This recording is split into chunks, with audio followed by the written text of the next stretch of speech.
Prime News Bulletin. අයුබෝවන් මොලේ ඇති අයට අදත් අද දෙරන රාත්‍රියට මම චතුරාල්විස් අදත් මුලින්ම ප්‍රධාන පුවත් සිරස්තන.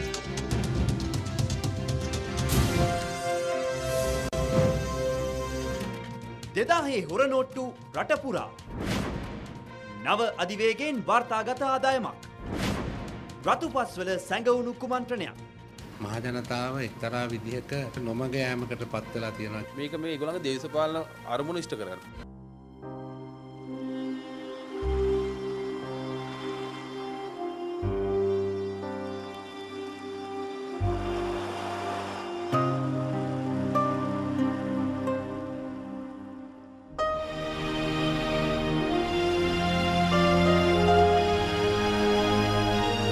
සංසුන් ඇසිල්ලක චමත්කාරය රුසෙල් බාත්වයා.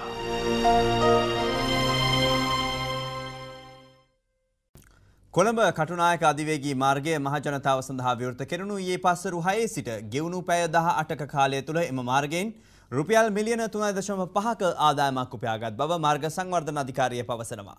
ඒ අනුව මෙම කාලය තුළ අධිවේගී මාර්ගයේ වාහන 13000ක් ගමන් කර ඇති බවයි එම අධිකාරිය සඳහන් කරන්නේ.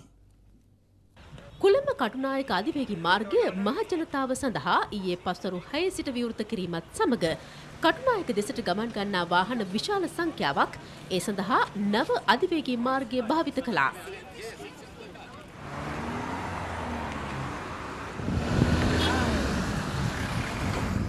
හයිවේ එකට පිවිච්ච ගමන්ම අපිට හිතුනේ අපේ කාලය කොච්චර ඉතුරු වෙනවද? ඒකෙන් කොච්චර අපිට වාසියක් වෙයිද කියලා තමයි අපි කල්පනා කරන්නේ. මේ පාර දාපින්ද අපිට ඔක්කොම ලේසි දැන් එයාපෝට් යන්න දැන් මේ වාහනේ බ්ලොක් නැතුව පාරේ බ්ලොක් නැතුව අපිට ගිහලා එන්න පුළුවන්. It was fantastic. The time period was very short and very smooth and we got here within 15 minutes.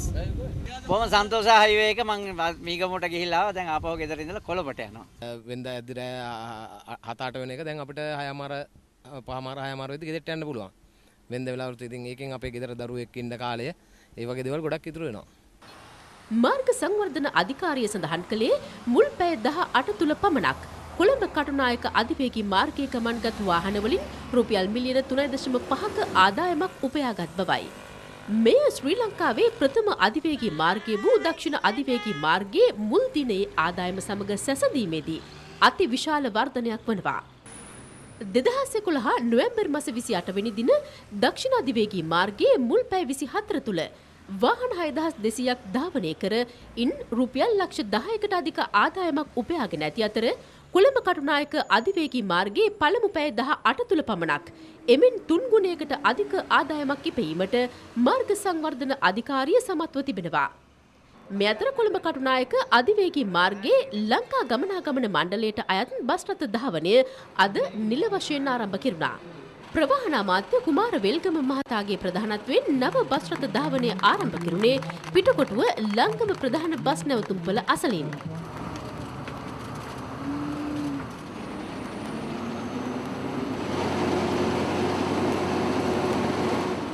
Lanka ගමනාගමන මණ්ඩලයට අයත් බස් රථ 13ක් අද දිනේ සිට මෙලෙස අධිවේගී මාර්ගයේ ධාවනය සඳහා එක් කර ඇති අතර මිනිත්තු 15කට වරක් බැගින් බස් රථ ධාවනය කෙරෙනවා. උදෑසන 6ට එම බස් ගමන් වාර ආරම්භ වනවා. කොළඹින් කටුනායකට අවසන් ගමන් වාරය රාත්‍රී 7:30ටත් කටුනායකින් කොළඹට අවසන් ගමන් වාරය රාත්‍රී 7:45ටත් ආරම්භීමට නියමිතයි. කොළඹ සිට ජායල දක්වා රුපියල් 100ක බස් ගාස්තුවක්, කටුනායක දක්වා රුපියල් 130ක බස් ගාස්තුවක් සහ කොළඹ සිට මීගමුව දක්වා රුපියල් 150ක බස් ගාස්තුවක් මගීන්ගෙන් අය කෙරෙන බව ලංකා ගමනාගමන මණ්ඩලය සඳහන් කළා. කොළඹ කටුනායක අධිවේගී මාර්ගය මෙලෙස මහජනතාව සඳහා විවෘත කිරීමත් සමග මීගමුව කොළඹ ප්‍රධාන මාර්ගයේ මෙතෙක් පැවති මාර්ග තදබදය තරමක් දුරට පහව ගොස් ඇතැයි රියදුරන් පවසනවා. අපි මේ යන්නේ මීගම පාරේ. මීගම වාහන ඇත්තටම අද ගොඩක් අඩුයි. දැන් අපි ලොරිය ආයේ මීගම පාරේ. වාහන ගොඩක් අඩුයි, ට්‍රැෆික් අඩුයි මේ හයිවේ එක නිසා. මීගම කොළඹ පාරේ තදි තදබදයක් තිබ්බා පසුගිය දිනවල. දැන් මේ අධිවේගී මාර්ගය හැදුවට පස්සේ තදබදය ඇත්තටම අඩු වෙලා තියෙනවා. අපිට පහසුවෙන් ගමන් කරන්න හැකියාව තියෙනවා. වාහන වැටෙන්න යනවනේ බෙදිලා යන්නේ හයිවේ එකෙන් අපිට යන්න කිසිම කරදරයක් නැහැ දැන්. ඉස්සරට වැඩි සෑහෙන හොඳයි දැන්. එකම අනුක්‍රමික අංකය සඳහන් රුපියල් 2000 ව්‍යාජ මුදල් නෝට්ටු රැසක් රට තුළ සංසරණය වෙමින් පවතින බැවින් ඒ පිළිබඳව විමසිලිමත් වන ලෙස පොලිස් මුලස්ථානයේ ජනතාවගෙන් ඉල්ලා සිටිනවා. අපරාධ පරීක්ෂණ දෙපාර්තමේන්තුවේ ව්‍යාජ මුදල් විමර්ශන ඒකකය මගින් මාලබේ ප්‍රදේශයේ සිදු කළ වැටලීමකදී ව්‍යාජ ලෙස සකසන ලද රුපියල් 2000 මුදල් නෝට්ටු තොගයක් සොයා ගැනීමත් සමග මේ තොරතුරු හෙළිදරව්ව තිබෙනවා. පරීක්ෂණ දෙපාර්තමේන්තුව මගින් කළ මෙම වැටලීමේදී මුද්‍රණය කරන ලද රුපියල් 17,50,000ක් වටිනා ව්‍යාජ රුපියල් 2000 මුදල් නෝට්ටු හමු වී තිබෙනවා. එසේම මුද්‍රණය කිරීමට සැලසුම් කර තිබූ තොගය සමග ව්‍යාජ මුදල් නෝට්ටු වල මුළු වටිනාකම රුපියල් ලක්ෂ 70ක් බවයි පොලිසිය පවසන්නේ. මෙහි ප්‍රධාන සැකකරු 32 හැවිරිදි දිමුතු නුවන් කුමාර නැමැති අයෙකු වන අතර තවත් සැකකරුවන් දෙදෙනෙකු අපරාධ පරීක්ෂණ දෙපාර්තමේන්තු භාරයට ගෙන තිබෙනවා. මේ පුද්ගලයා මේ ක්‍රියාවලිය කීප අවස්ථාවක සිට කරලා තියෙනවා. අපරාධ පරීක්ෂණ දෙපාර්තමේන්තුව අවුරුදු 2කමාරක කාලයක් මේ පුද්ගලයා අත්අඩංගුවට ගැනීමට උත්සාහ කරලා එකවරක් අත්අඩංගුවට ගත්තා.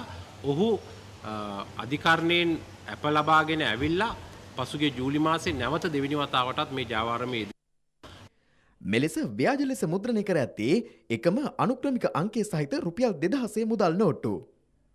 එම මුදල් නෝට්ටු වල ඇති අනුක්‍රමික අංකය වන්නේ P67යි 79යි 91යි 59 යන අංකයයි. එබැවින් ඔබට ලැබුණු රුපියල් 2000 මුදල් නෝට්ටුවක මෙම අනුක්‍රමික අංකය සඳහන් වන්නේ නම් එය ව්‍යාජ මුදල් නෝට්ටුවක් බැවින් ළඟම ඇති පොලිස් ස්ථානයට බාර දෙන ලෙස පොලිසිය ඉල්ලීමක් කරනවා.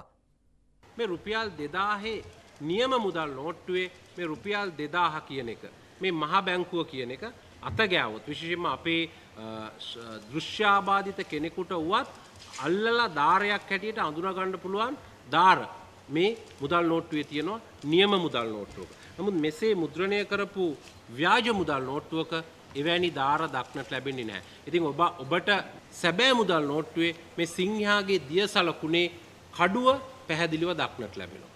ව්‍යාජ මුදල් නෝට්ටුවේ ඒ කඩුව පැහැදිලිව දක්නට ලැබෙන්නේ නැහැ. සැබෑ මුදල් නෝට්ටුවේ මේ රත්තරම් පාටට තියෙන දාරේ රුපියල් 2000 කියලා පොඩියට සඳහන් වෙලා තියෙනවා. ව්‍යාජ මුදල් නෝට්ටුවේ ඒ දාරේ ඒ ආකාරයට සඳහන් වෙලා නැහැ. අපේ රටේ දණ්ඩ නීති සංග්‍රහය අනුව ව්‍යාජ මුදල් නෝට්ටුවක් ගනුදෙනු කිරීම, ඒ වගේම සන්තකේ තබා ගැනීම බරපතල වැඩ ඇතිව සිර දඬුවම් ලබන්න පුළුවන් වරදක් වෙනවා. ඒ වගේම දඩේකට යටත් කරන්න පුළුවන් වරදක් වෙනවා. මෙවැනි පුද්ගලයෙක් ඉන්න බවට තොරතුරක් යම්කිසි ආකාරයක තියෙනවා නම් කරුණා කරලා අපිට අපරාධ පරීක්ෂණ දෙපාර්තමේන්තුවේ 01 23යි 266යි 70 ඒ වගේම 071 89යි 31යි 932 කියන දුරකථන අංකවලට දැනුම් දෙන්න. රතුපස්වල ජල ගැටලුවට පිළියම් වශයෙන් රජය මගින් ක්‍රියාත්මක කර ඇති පානීය ජල ව්‍යාපෘතියෙහි ප්‍රයෝජන ලබා ගැනීමට ප්‍රදේශවාසීන් මැලිකමක් දක්වන බව ජාතික ජල සම්පාදන සහ ජල අපවාහන මණ්ඩලයේ සභාපති කරුණාසේන හෙට්ටිආරච්චි මහතා පවසනවා. ඒ මහතා මේ බව පෙන්වා දෙන්නේ රුපියල් මිලියන 800ක් වැය කරන ලද ජල ව්‍යාපෘතියෙන් මේ වනතෙක් ජලය ලබාගෙන ඇත්තේ 12 දෙනෙකු පමණක් බව කියා සිටිමින්. රතුපස්වල ප්‍රදේශයේ ජල ගැටලුවට ස්ථීරසාර විසඳුමක් ලැබෙන තුරු ප්‍රදේශවාසීන්ගේ පානීය ජල අවශ්‍යතාවයට తాවකාලික විසඳුමක් ලෙස පළාත් පාලන ආයතන මැදිහත්ව බෞසර් මගින් ජලය බෙදා දීම සිදු කරනු ලැබුවා. එහෙත් ප්‍රදේශවාසීන් පවසන්නේ මේ වන විට එම වැඩපිළිවෙල නිසි පරිදි ක්‍රියාත්මක නොවන බවයි. ප්‍රාදේශ සභා දෙකකින් වතුර බෙදා හරිනවා. ඒ ප්‍රාදේශ සභා දෙක බෙදා හරින ප්‍රාදේශ සභා දෙකනොත් අපිට නිසි පරිදි වතුර ලැබෙන්නේ නැහැ. දවස් 3-4 වතුර නැතුව තියෙනවා. දැන් ටැංකි 3-4කම දැන්ට වතුර නැතුව තියෙනවා.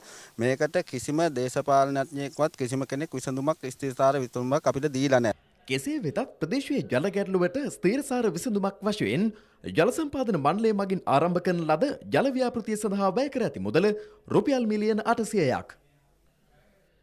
මේ වන විට ඒ යටතේ මුදුන්ගොඩ ප්‍රදේශයේ සිට රතුපස්වල ප්‍රදේශය දක්වා ජලනල එලා ප්‍රදේශයේ ජනතාවට පානීය ජලය ලබා ගැනීමේ පහසුකම් සලසා ඇතත් ජනතාව එහි ප්‍රයෝජන ලබා ගැනීමට මැලිකමක් දක්වන බව ජල සම්පාදන හා ජල අපවාහන මණ්ඩලය පවසනවා. ඇප්ලිකේෂන්ස් අපි 427ක් විතර ගිය සිකුරාදා වෙනකොට අපි දීලා තියෙනවා ඒ ප්‍රදේශයේ ඉන්න ජනතාවට. එස්ටිමේට් අපි හදලා තියෙනවා 91කට විතර. ඒ වවුචර් නිකුත් කරායින් පස්සේ ඒ පාරිභෝගිකයා විසින් මුදල් ගෙවන්න ඕන. මුදල් ගෙවලා තියෙනවා 12 දෙනෙක්. ඒ 12 දෙනාට අපි දැනට ජලය සපයලා තියෙනවා. මේක ඇත්ත වශයෙන්ම ඉතාමත්ම අසතුරුදායක තත්ත්වයක්. මොකද ඒ අය ජලය ලබා ගත්තේ නැති වුනහම අප කරපු ආයෝජනයෙන් අපිට ප්‍රයෝජන ලබා ගන්න පුළුවන් කමක් නැහැ. ඇත්තටම මේක පාඩු ලබන තත්ත්වයකට පත් වෙනවා. රජය මගින් ක්‍රියාත්මක කර ඇති ජල යෝජනා ක්‍රමය ප්‍රයෝජනයට නොගන්නේ මන්දැයි අප ප්‍රදේශවාසීන්ගෙන් විමසා සිටියා. රින්වල අපට ඕන තරමට වතුර තියෙනවා. වතුර පාවිච්චි කරන්න විතරයි බැරි. ඉතින් මේ වැඩපළ වැහිච්ච දවසක අපේ ලිංගවල වතුර හරියයි කියලා බලාපොරොත්තුෙන් අපි ඉන්නවා මේ ෆැක්ටරිය කවදා හරි මෙතනින් අරන් ගිය දවසකට ඒ වතුර පාවිච්චි කරන්න. අපි බටවල වතුර බොන්න කැමති නෑ. අපේ වතුර ටික නැති කරේ ඔය කම්පැනි එන්නේ. ඉතින් අපේ වතුර ටික අවුත් කරලා අපි මොකටද සල්ලි දීලා වතුර ගන්නෙ? අපිට නිකන් වතුර ඕනෙත් නෑ. අපි මෙහි ගන්න ඕනේ නෙමෙයි. අපිට ඕනේ ඔක කම්පැනි එක ගෙනියන්න උතනින්. අනිවාර්යෙන් උතනින් ගෙනියන්න ඕනේ. අපිට නොමිලේ වතුර දෙන්න ඕනේ. මොකද අපි විසින් කරගත්තු දෙයක් නෙමෙයි ආයතන විසින් කරපු දෙයක් තමයි මේ ප්‍රදේශයේ මේ වතුර ටික අහිමි කරපු දෙයක්. සමහර අය බලාපොරොත්තු වෙනවා නොමිලේ ජලය ලබා ගන්නට. ඒක අපිට මණ්ඩලයට කිසිසේත් කළ නොහැකි වැඩක්. ඒ වගේම සමහර අය බලාපොරොත්තු වෙනවා මේක කර්මාන්ත ශාලාව විසින් සම්බන්ධ කිරීමේ ගාස්තු ගෙවිය යුතුයි කියන මෙන්න මේ විදිහේ මතිමතාන්තර රාශියක් මහ ජනතාව අතට අරන් ගිහින් මහ ජනතාව එක්තරා විදිහක නොමග යෑමකට පත් වෙලා තියෙනවා කියන එක තමයි මට නම් පේන්න තියෙන්නේ. ජනතාවට නිදහසේ කටයුතු කරන්න අවස්ථාව තියෙනවා නම් මම හිතන්නේ මීට වඩා හොඳ ප්‍රවණතාවයක් තියෙයි ජලය ලබා ගන්න. ජල සම්පාදන මණ්ඩල සභාපතිවරයාගේ මේ අදහස් ගම්පහ නගරාධිපතිවරයාද සනාථ කරනවා. අද වතුර ලබා දෙන සියලුම ජලනල් පහසුකම් ලබා දීලා තිනකොට ඒ වතුර ලබා ගන්න වාරික වශයෙන් ඒ අදාළ මුදල ගෙවන්න ඒ පහසුකම් ලබා දීලා තිනවා. මම හිතන්නේ මේකට මැදිහත් වෙලා ජනතාවට වතුර ටික ගෙවලට ගන්න කියලා ජනතාවගේ මතයට ගරු කළා මේ ජනතාව ඒකට නම් විශ්ලේෂණය කළා ඒකයි කරන්න ඕනේ. මම හිතන්නේ ඒකනේ මම දැක්කේ හන්දියක් ගානේ ගිහලා මේ ස්පීකර් තියාගෙන මේ ජනතා ජල විසඳුම් සංවිධානය කියලා පිහිටවගෙන මේ ඒක ඇවිල්ලා මේක මේ ඒගොල්ලන්ගේ දේශපාලන අරමුණ ඉෂ්ට කරගන්න. මෙතන රජයේ වෛද්‍ය නිලධාරීන් දීප්ත ව්‍යාප්ත වැඩ වර්ජනයකට යාමට සූදානම් බව පවසනවා. තොරතුරු මේ විරාමයෙන් අනතුරුව. සංකේතය වෙනුවෙන් ලංකාවේ බිහිවුණු මුල්ම Android app එක eTunes app. ජනප්‍රියම සින්දු ඇති තරම් ඩවුන්ලෝඩ් කරන්න, යාළුවෝ අතර ෂෙයා කරන්න. ඕනෑම වෙලාවක කැමතිම සින්දු රස විඳින්න. ඔබගේ Android ෆෝන් එකට ටැබ් එකට eTunes app එක ඩවුන්ලෝඩ් කර ගැනීම සඳහා දැන්ම Google Play වෙත පිවිසෙන්න. Discover a secret of the most luxurious kind. A secret that pampers you with the freshest, juiciest extracts from nature and the finest French ingredients. World-class natural beauty care. Sari, it's a secret. ඔබයාලිත් අද දරන රාත්‍රියේ 8 සමගයි. දීප ව්‍යාප්ත වැඩ වර්ජනයකට යාමට තමන් තීරණය කළ බව රජයේ වෛද්‍ය නිලධාරීන්ගේ සංගමය අදානාවරණය කළා. වෛද්‍යවරුන්ගේ ශ්‍රේණි උසස් වීම වසර 2ක් තිස්සේ ප්‍රමාද කිරීමට විරෝධය පළ කරමින් මෙම තීරණයට එළඹි බවයි එම සංගමේ මාධ්‍ය ප්‍රකාශක වෛද්‍ය නවින්ද සොයිසා මහතා සඳහන් කළේ.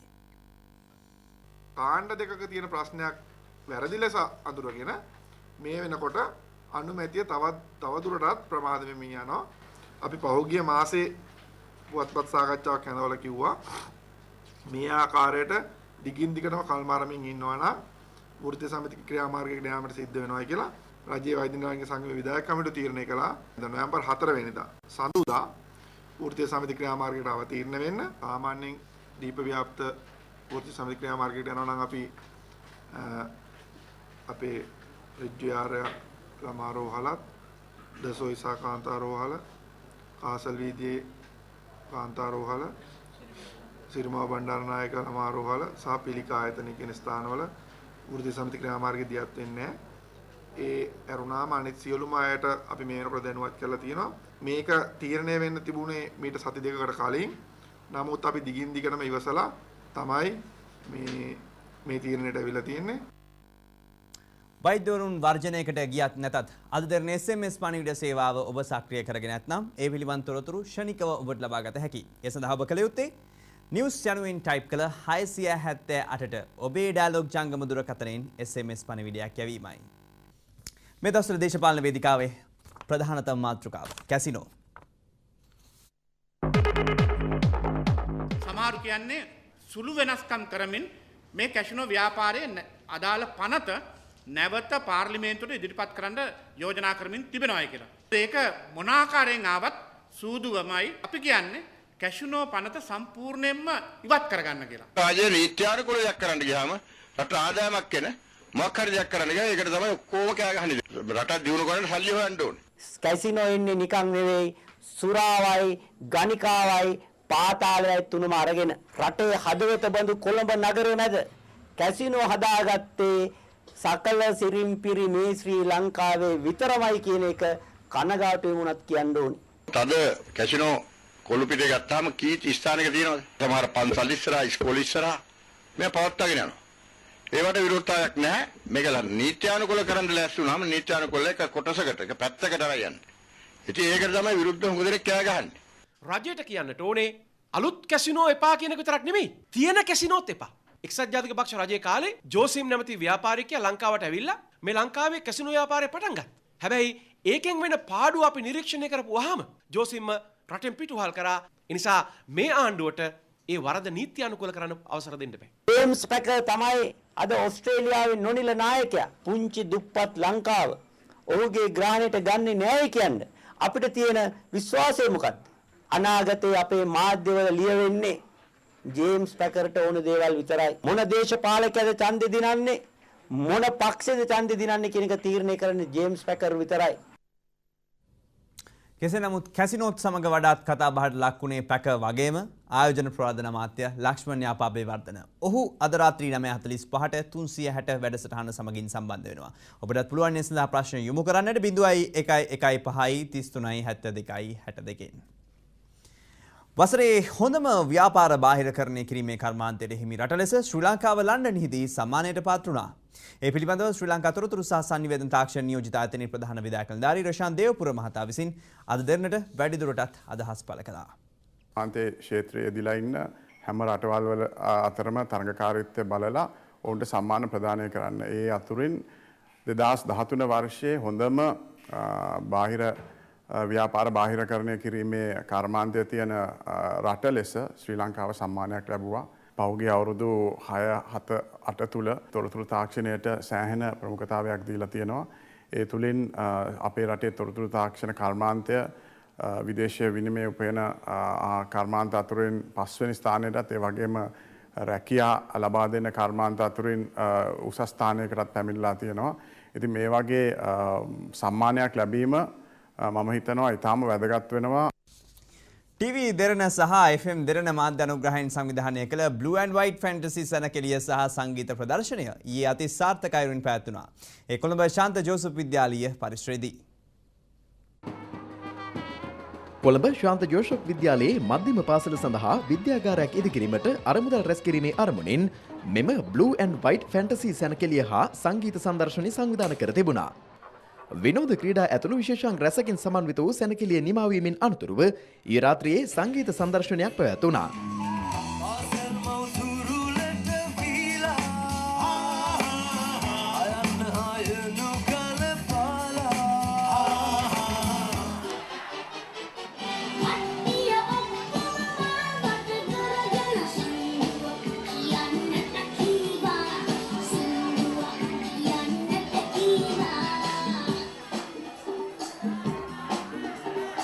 පාසල් දරුවන් ඇතුළු විශාල පිරිසක් ඊට සහභාගී වී සිටියා. අපි හුඟක් දේවල් මේකෙන් මේ කානිවලේ සතුටු වුණා. ඒ කියන්නේ අපි එක එක ස්ටෝල්ස් වලට ගිහිල්ලා ගත්ත ජයග්‍රහණ අපි සතුටු වෙනවා. This carnival is a really good carnival for all the Josephians in the school, and this is a really good day for us, and we all enjoying at the moment, so hope we'll have more fun.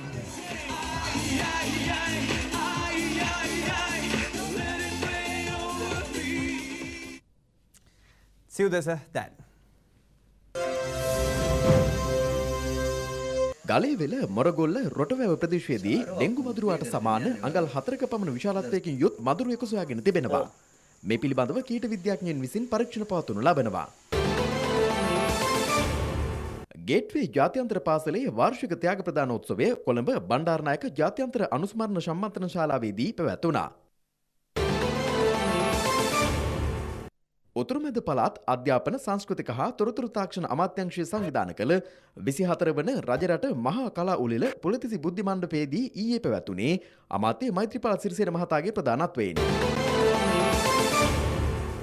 Perches 80කින් සමන්විත Homagama සාරභූමි ක්‍රීඩාංගණයේ perches 20ක කොටසක් බලහත්කාරයෙන් අත්පත් කර ගැනීමට පැමිණි පිරිසක් සහ ප්‍රදේශවාසීන් අතර ඊයේ නොසන්සුන්තාවයක් ඇති වුණා. කොළඹ විශ්වවිද්‍යාලීය නීති පීඨයේ සිසුන් විසින් දෙවන වරටත් සංවිධානය කරනු ලැබූ තැඹිලි දාණය මහරගම පිළිකාරෝහලේදී අද උදෑසන පැවති අතර මෙහිදී පිළිකාරෝගීන් වෙත තැඹිලි ගෙඩි 2500ක් ප්‍රදානය කෙරුණා. අද සිට එළඹෙන 3 වෙනිදා දක්වා පැවැත්වෙන ජාතික විෂ නිවාරණ සතියට සමගාමීව විදුලි උපකරණ අපද්‍රව්‍ය එක්රැස් කිරීමේ වැඩසටහනක් කොළඹ ජාතික රෝහල සහ මධ්‍යම පරිසර අධිකාරියෙක්ව ක්‍රියාත්මක කළා. ගල්ගමුව දේවසිරිපුර ප්‍රදේශයේ පදිංචිව සිටි 45 හැවිරිදි දෙදරුපියෙක් වනාලයකගේ ප්‍රහාරයකට ලක්ව මිය ගොස් තිබෙනවා. යලිත් අද දෙරණ 14 වන වරටත් ශ්‍රී ලංකන් එයාලයින්ස් ආයතනය සංවිධානය කරනු ලැබූ ශ්‍රී ලංකන් ගෝල්ෆ් ක්ලාසික් ජාත්‍යන්තර ගෝල්ෆ් තරගාවලිය ඊයේ නිමා වුණා. හසිත විජේවර්ධන සූදානම් මේ පිළිබඳ තොරතුරු ගෙන එන්නට.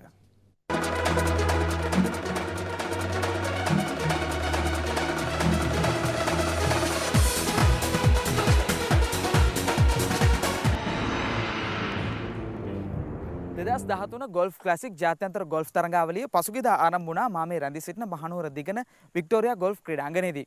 ශ්‍රී ලංකන් එයාලයින්ස් ආයතනයේ සංවිධානයෙන් පැවැත්වෙන මෙම තරගාවලියට රටවල් 16ක් නියෝජනය කරමින් ක්‍රීඩක ක්‍රීඩිකාවන් 170කට අධික ප්‍රමාණයක් සහභාගී වීම විශේෂත්වයක්.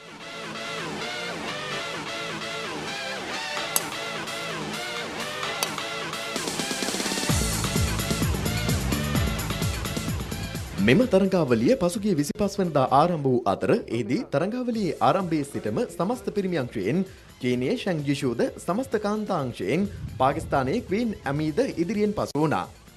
යනෝ ජයග්‍රාහී රීත්මය දිගින් දිගටම පවත්වාගත් මොවුන් දෙදෙනා තරගාවලිය නිමා වන විට වැඩිම ලකුණු සංඛ්‍යාවක් වාර්තා කරමින් එම අංශ දෙකේ ශූරතාවයන් හිමි කරගත්තා. මෙහිදී පිරිමි අංශයේ දෙවන ස්ථානයේ ශ්‍රී ලංකාවේ නිමල් වෙත්තමුණි ක්‍රීඩකයාට හිමි වූ අතර කාන්තා දෙවන ස්ථානයේ එක්සත් රාජධානියේ සෝනියා බොයිල් ක්‍රීඩිකාවට හිමි වුණා.